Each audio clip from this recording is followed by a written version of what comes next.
The One-Year Bible, the Living Bible Paraphrased, April 28th.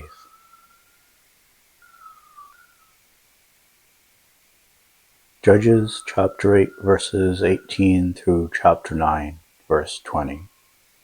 Then Gideon asked King Zeba and King Zalmunna, the men you killed at Tabor, what were they like? They replied, they were dressed just like you, like sons of kings.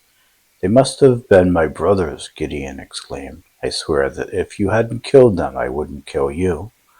Then, turning to Jether, his oldest son, he instructed him to kill them. But the boy was only a lad and was afraid to.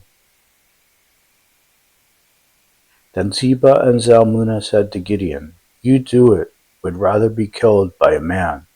So Gideon killed them and took the ornaments from their camels' necks. Now the men of Israel said to Gideon, Be our king, you and your sons and all your descendants shall be our rulers, for you have saved us from Midian. But Gideon replied, I will not be your king, nor shall my son. The Lord is your king. However, I have one request. Give me all the earrings collected from your fallen foes. For the troops of Midian, being Ishmaelites, all wore gold earrings. Gladly, they replied, and spread out a sheet for everyone to throw in the gold earrings he had gathered. Their value was estimated at $25,000. Not including the crescents and pendants or the royal clothing of the kings, nor the chains around the camels' necks. Gideon made an ephod from the gold and put it in Ophrah, his hometown. But all Israel soon began worshipping it, so it became an evil deed that Gideon and his family did. That is the true account of how Midian was subdued by Israel. Midian never recovered, and the land was at peace for 40 years, all during Gideon's lifetime. He returned home and eventually had 70 sons, for he married many wives. He also had a concubine in Shechem, who presented him with a son named Ahimelech. Gideon finally died an old man, and was buried in the sepulchre of his father, Joash, in Ophrah in the land of the Abiezrites. But as soon as Gideon was dead, the Israelis began to worship the idols Baal and Baal-berith. They no longer considered the Lord as their God, though he had rescued them from all their enemies on every side. Nor did they show any kindness to the family of Gideon, despite all he had done for them. One day Gideon's son Abimelech visited his uncles, his mother's brothers, in Shechem. Go and talk to the leaders of Shechem, he requested, and ask them whether they want to be ruled by 70 kings, Gideon's 70 sons, or by one man, meaning me, your own flesh and blood. So his uncles went to the leaders of the city and proposed Abimelech's scheme. They decided that since his mother was a native of their town, they would go along with it. They gave him money from the temple offerings of the idol Baal-berith, which he used to hire some worthless loafers who agreed to do whatever he told them to. He took them to his father's home at Ophrah, and there, upon one stone, they slaughtered all 70 of his half-brothers, except for the youngest, Jotham, who escaped and hid. Then the citizens of Shechem and Beth Milo caused a meeting under the oak beside the garrison at Shechem, and Abimelech was acclaimed king of Israel. When Jotham heard about this, he stood at the top of Mount Gerizim and shouted across to the men of Shechem, If you want God's blessing, listen to me. Once upon a time the trees decided to elect a king. First they asked the olive tree, but it refused. Should I quit producing the olive oil that blesses God and man, just to wave to and fro over the other trees? It asked. Then they said to the fig tree, You be our king. But the fig tree also refused. Should I quit producing sweetness and fruit just to lift my head above the other trees? It asked. Then said they to the grapevine, You reign over us. But the grapevine replied, Shall I quit producing the wine that cheers both God and man, just to be mightier than all the other trees? Then all the trees finally turned to the thorn bush. You be our king, they exclaimed. The thorn bush replied, If you really want me, come and humble yourselves beneath my shade. If you refuse, let fire flame forth from me and burn down the great cedars of Lebanon.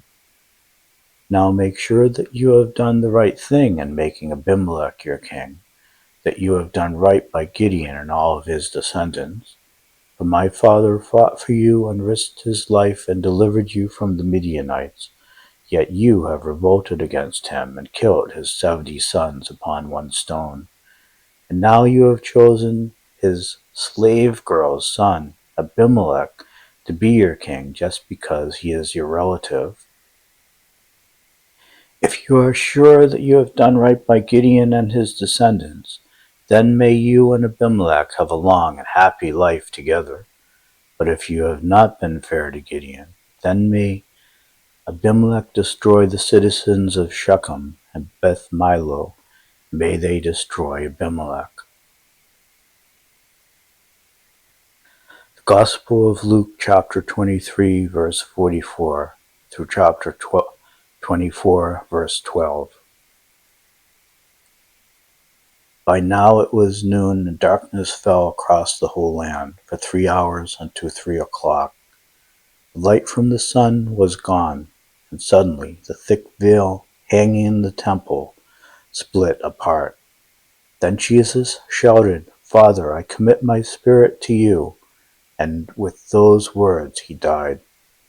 When the captain of the Roman military unit handling the executions saw what had happened, he was stricken with awe before God and said, Surely this man was innocent. When the crowd that came to see the crucifixion saw that Jesus was dead, they went home in deep sorrow. Meanwhile, Jesus' friends, including the woman who had followed him down from Galilee, stood in the distance watching.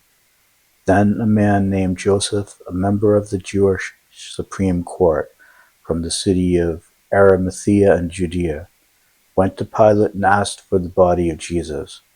He was a godly man who had been expecting the Messiah's coming and had not agreed with the decision and actions of the other Jewish leaders. So he took down Jesus' body and wrapped it in a long linen cloth and laid it in a new, unused tomb hewn into the rock at the side of a hill.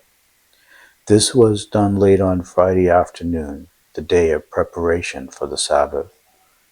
As the body was taken away, the woman from Galilee followed and saw it carried into the tomb. Then they went home and prepared spices and ornaments to embalm him. But by the time they were finished, it was a Sabbath. So they rested all that day as required by the Jewish law. But very early on Sunday morning they took the ointments to the tomb and found that the huge stone covering the entrance had been rolled aside. So they went in, but the Lord Jesus' body was gone. They stood there puzzled, trying to think what could have happened to it. Suddenly 2 men appeared before them, clothed in shining robes, so bright their eyes were dazzled. The women were terrified and bowed low before them. Then the men asked, Why are you looking in a tomb for someone who is alive? He isn't here, he has come back to life again. Don't you remember what he told you back in Galilee, that the Messiah must be betrayed into the power of evil men and be crucified, and that he would rise again the 3rd day? Then they remembered and rushed back to Jerusalem to tell his 11 disciples and everyone else what had happened. The women who went to the tomb were Mary Magdalene and Joanna and Mary the mother of James, and several others. But the story sounded like a fairy tale to the men. They didn't believe it.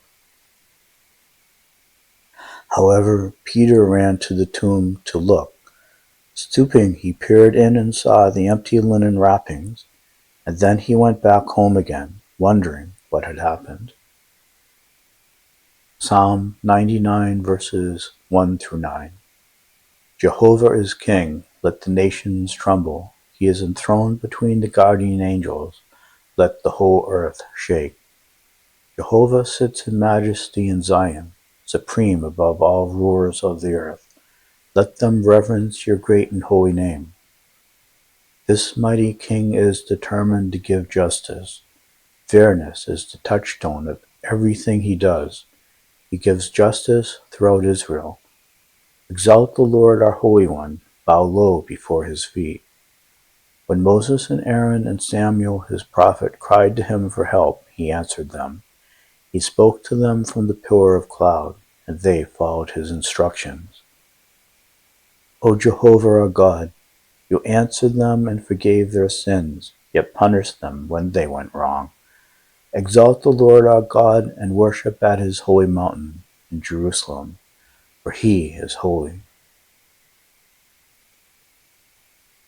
Proverbs chapter 14 verses 9 and 10. The common bond of rebels is their guilt. The common bond of godly people is goodwill. Only the person involved can know his own bitterness or joy.